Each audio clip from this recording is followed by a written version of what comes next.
ismaqal iyo daawasho wanaagsan saaxiibayaal halkani waa channelka dabagalka wararka waa 10 bisha 6 sanadka 2021 qodobada ugu waaweyn warkeenana waxa kamid ah ra'iisul wasaare Roble oo qaaday talaabo muujinaysa inuu u dhaxeeyo farmaajo iyo mucaaradka midowga musharaxiinta oo taageeray ra'iisul wasaaraha iyagoo meel iska dhigay qayladaan uu dhawaan soo saaray Cabdiraxmaan Cabdishakuur Warsame ciidamo galay xafiiska guddiga difaaca baarlamaanka Soomaaliya xog badan ka qaatay hadaba maxay ahaayeen xogaha ay raadinayeen ciidamadan xog ku saabsan warkeena ay ku daawan doontaan Sambalolshe waxa uu shaaciyay in farmaajo aamusnaan uu ku kala qaybinayo mucaaradka dagaalyahanada shabaab oo boqolaal qoys ka barakaciyay guryahooda iyo qaybta dambe warkeena oo idinku soo gudbin doono warbixin ku saabsan 10 magaalo ee dunida ugu nolosha wanaagsan sanadkan 2021 iyo 10 ugu nolosha liidata oo la soo saaray intaasi saaxiibayaal waxay ahaayeen qodobada ugu doorkaroon warka channelka dabagalka wararka haddii aad nagala socoto barteena Facebook ee dabagalka wararka soo follow garay muuqaalka lagsar si lamida sidaas YouTube-ka subscribe sar oo kamid noqo saaxiibada joogto u helo wararka halkan aan ku baahino oo aad ku mahadsan tahay taageeradaada haatana warkiyo fidsan ciidamo ayaa galay xafiiska guddiga difaaca baarlamaanka Soomaaliya xog badan oo ay ka qaateen ila wareed lagu kalsoon yahay ayaa warbaahinta u sheegay in ciidamo ay u dhaceen xafiiska guddiga difaaca golaha shacabka baarlamaanka Soomaaliya waxaana ay wadeen baaritaan la xiriira dhalinyaradii Soomaaliyeed ee askar ahaanta loogu qaaday dalka Eritrea ila wareedyada oo codsaday in la magacaabin ayaa sheegay in ciidamo ka amar qaata gudoomiye ku-xigeenkii koobaad ee baarlamaanka Cabdiweli Sheekh Ibraahim Muudey ay galeen xafiiska ayna qaateen qalab u badan computers iyo cajalado ay xog badan ku jirtay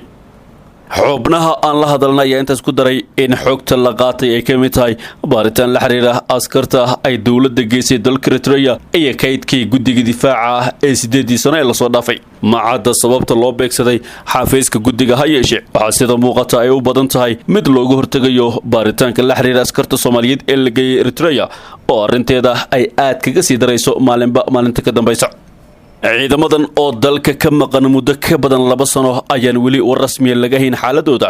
gudoomiye ku-xigeenka koobaad ee golaha aqalka sare ee baarlamaanka Soomaaliya Abshir Maxamed Axmed ayaa shaaciyay inuu hogaaminayo galdacwadeed laga gudbinayo madaxweyne Farmaajo galdacwadeedkaasi oo lagu baadigoobayo dhalinyaradii tababarka uu Farmaajo ugu qaaday Eritrea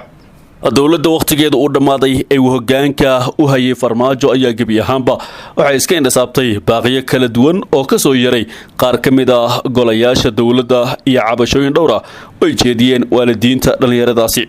warbixin ay soo saartay qaramada midoobay ayaa lagu xusay in ergeyga gaarka ah ee xuquuqul insaanka uu helay macluumaad muujinaya in askarta Soomaalida laga soo waday xerihii ay tababarka ku qaadanayeen oo ku yaalay dalka Eritrea isla markaana la geeyay goobaha dagaalka ee Tigray warbixinta oo ka kooban 17 bog oo laga soo bandhigay qayb yar ayaa sidoo kale lagu sheegay in ciidamadaasi marka ay ka gudbayeen xuduudda Ethiopia iyo Eritrea ay wehlinayeen ciidamo kale oo ka tirsan kuwa militariga Eritrea geesta kalena ra'iisul wasaaraha xukuumadda xilgaarsiinta Maxamed Xuseen Roble ayaa magacaabay guddi farsamo oo ka kooban ilaa 7 xubnood kuwaas oo ka shaqeyn doona arrimaha doorashooyinka ee dhawaan la filayo inay ka dhacaan dalka guddiga ayaa si gaar ah xafiiska ra'iisul wasaaraha uga taageeraya arrimaha doorashooyinka oo xal waara laga gaaray dabayaaqadii bishii hore kadib dadaal uu sameeyay Roble sidee ogaatay warbaahinta guddigan ayaa waxa uu ra'iisul wasaaruhu u dhisay sidii uu saameyn xoogan ugu yeelan lahayn xifaatanka ka dhaxaloolsan madaxweynaha mudxeleedkiisu dhamaaday iyo mucaaradka guddigan cusub ayaa waxa uu ka shaqeyn doonaa isku xirka dhammaan howlaha doorashooyinka ee hay'adaha shaqada ku leh gaar ahaan beesha caalamka golaha oo tashiga qaran iyo guddiyada kale ee doorashooyinka heer federaal iyo heer dawlad goboleed ra'iisul wasaare Roble ayaa isagoo ka cararaya xifaatanka ka dhaxeeya nabad iyo nolol iyo kooxda mucaaradka waxa uu guddiga hoggaan uga dhigay Cabdiqaadir Cilmi oo 10 sano ay iskala shaqeynayeen hay'adda ILO Cabdiqaadir oo hoggaamin doona kooxda fududeyn doonta howlaha doorashada 2021 ayaa waxa ra'iisul wasaaruhu uu xushay inuu hoggaamiyo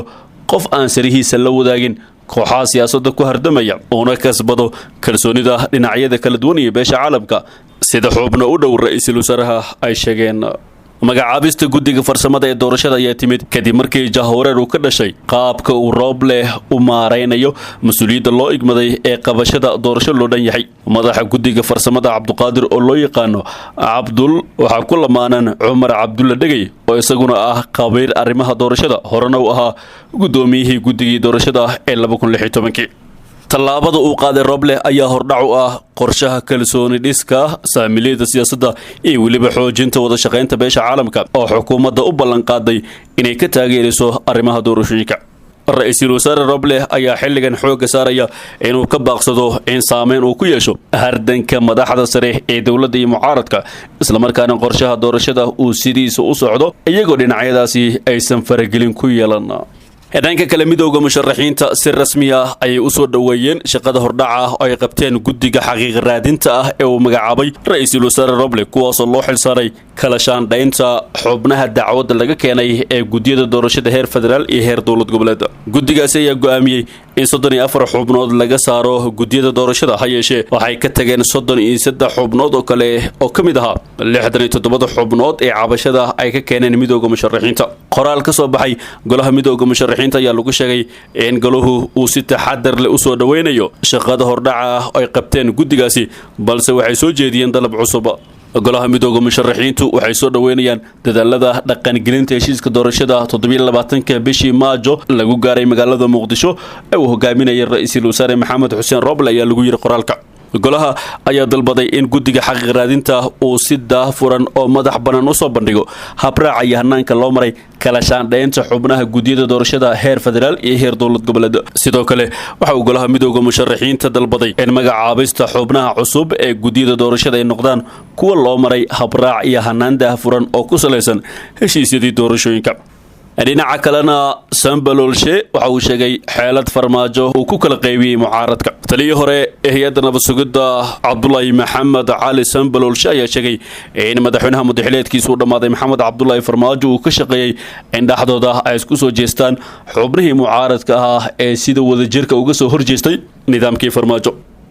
Sambalolshe oo la hadlay telefishinka Universal ayaa sheegay in xubnaha mucaaradku ay noqdeen jabhado aqeeritaankii dhexdooda isku soo jeestay isagoo madaxweyne Farmaajo ku eedeeyay in aamusnaan uu ku kala qaybinayo mucaaradka. Sambalolshe waxa uu yiri yaxaaska marka uu wabiga biyo beelo dhulka ayuu galaa uu isduuga markuu roob yimaadana oo uu soo baxaa. hadda Farmaajo waa ismaskiinaya waa isduugaya wuxuu isku dayaa inuu iska dhigo nin maxmiyad iyo maskiin ah ragga iska soo horjeedana ay istusiyaan waxa isku soo haray in iyaga ay tahay oo iyagu ay isku soo jeestaan. Sambalolshe waxa uu sheegay in madaxweynaha muddaxileedkiisu u dhamaaday ee Maxamed Cabdullaahi Farmaajo uusan haysan fursad uu mar labaad ku noqdo madaxweynaha Soomaaliya sidoo hadal ku dhigay. waxa uu intaas ku daray in haddii Farmaajo mar kale uu ku soo noqdo xilka madaxweynenimo ee Soomaaliya ay taas ka dhignaan doonto sii socoshada colaad sukaya. hadalka taliyii hore ee nabad sugidda Soomaaliya ayaa imaanaya xilli uu soo ifbaxay khilaaf u dhaxeeya xubnaha midowga musharaxiinta kadib markii xafiiska Ra'iisul Wasaaruhu uu go'aan ka gaaray liiska xubnaha laga saarayo guddiyada doorashada ee tabashada ay ka jirtay taasoo keentay in xubnaha qaar musharaxiintu ay soo dhaweeyaan halka qaar uu ka mid yahay Cabdiraxmaan Cabdishakuurna ay si weyn u cambaarayeen. docda kalena Al-Shabaab boqolaal qoys ay ka barkiciyeen guryahooda. maamulka degmada Xudur oo ay wehelinayaan hay'adaha samafalka ee ka howlgala gudaha magaalada ayaa soo kormeeray boqolaal qoys oo dhawaan ka soo barkacay tuulooyin hoos yimaada degmada Xudur. barakacayaasha oo isugu jiray waayeel iyo qoysas haween u badan oo caruurtoodu ay la socdaan ayaa waxa uu maamulku sheegay in kooxda shabaab ay soo barkaciyeen iyagoo xilligan wajahaya xaalad adag oo bini'aadanimo.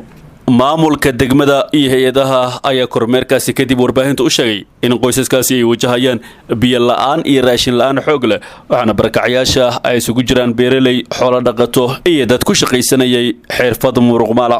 dhulka ay xilligan degan yihiin barakacayaasha ayaa waxa bixiyay maamulka degmada iyadoo maamulku uu dalbaday in kaalmo degdeg ah lala soo gaaro. ugu dambeynna warbixin ay soo saartay hay'adda sahminta qaybta sirdoonka dhaqaalaha EIU ayaa lagu sheegay in magaalada Auckland ee dalka New Zealand ay tahay magaalada ugu nolosha fiican adduunka. hay'adda EIU ayaa ku xushay 140 magaalo arrimo ay ka mid yihiin xasiloonida kaabayaasha dhaqaalaha waxbarashada iyo helitaanka daryeelka caafimaadka.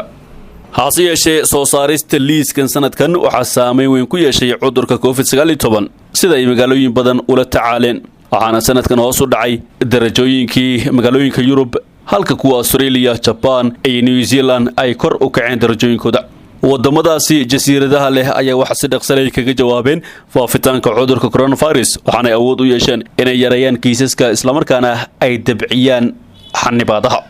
Auckland ayaa kaalinta koowaad gashay sanadkan waxaana ku xigay Osaka oo dalka Japan ah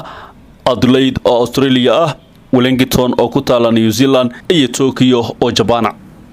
magaalada Auckland waxay kor u kacday darajada ugu sareysa sabab la xiriira guulihii ay ka gaartay xakameynta aafada COVID-19 taasoo u saamaxday bulshadeeda inay isu furnaato magaalada cudurkana ay ka hortagtay ayaa lagu yiri warbixin ay soo saartay EU tusaale ahaan Vienna waxay hoos uga dhacday kaalinta koowaad ilaa 12aad caasimada Austria waxay hogaaminaysaa liiskan dhowr sano laakiin Hamburg oo ku taala waqooyiga Jarmalka ayaa hoos u dhacday iyadoo markii hore ahayd darajada 34 balse hadda waxay gashay 47 Dimashq waa magaalada ay nolosha ugu adag tahay caalamka sababtoo ah dagaalka sukaya ee ka sii socda Syria qaar badan oo kamid ah magaalooyinka sida xun loo qiimeeyay waxa haleelay dagaalo taasoo cadaadis ku saartay nidaamyadooda caafimaad iyo kaabayaashooda haddaba 10 magaalo ee ugu nolosha wanaagsan caalamka 2021 waxay kala yihiin Auckland oo New Zealand ah Osaka oo Japan ah Adelaide oo Australia ah Wellington oo New Zealand ah Tokyo oo Japan ah Perth oo Australia ah Zurich oo Switzerland ah Geneva oo Switzerland ah Melbourne oo Australia ah iyo Paris Spain oo Australia ah 10 magaalo ee ugu liita nolosha caalamka 2021 waxay kala yihiin Dimashq oo Syria ah Lagos oo Nigeria ah Port Moresby, Dhaka, Algiers, Tripoli, Karachi, Harera, Douala iyo Caracas. guud ahaan saaxiibayaal waa nageynta warka channelka dabagalka wararka haddii aad ku cusub tahay baraheena bulshada sida Facebook iyo YouTube ka mid noqo saaxiibada soo raaca ood ku mahadsan tahay muuqaalka hadad like saartay